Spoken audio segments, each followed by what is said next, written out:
You have nothing in this world to conquer or to challenge or to transcend apart from your mind. So watch him. Just be aware of the energy of it.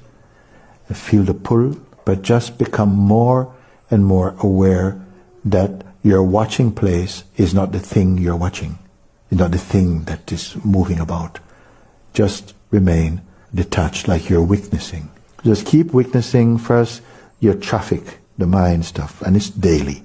It's your family, friends, job, money, things, weather, everything that's coming up. Just be aware of just in a kind of panoramic openness. But don't be selective. Just be, and be aware that you're seeing. But don't link in. And stay like this. And you'll feel a kind of a calm space. This is the presence of God in you.